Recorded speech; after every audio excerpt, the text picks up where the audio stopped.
অলস সময় ধারাবে মন চলে শূন্য পানেচে। সে মহাশূন্যের পথে ছায়া আঁকা ছবি পড়ে চোখে।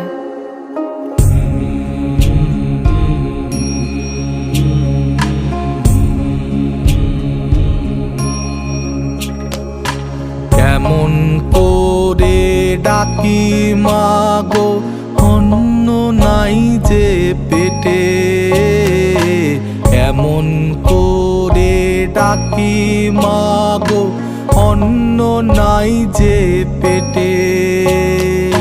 মহাজনের পাওনা দায়ে শরীর মন খাটে, মহাজনের পাওনা দায়ে শরীর মন খাটে। শূন্য পথে চাই, আজ তার কোনো চিহ্ন নাই। নির্মল সে নীলিমায় প্রভাতে ও সন্ধ্যায় রাঙালো, যুগে যুগে সূর্যোদয় সূর্যাস্তের আলো।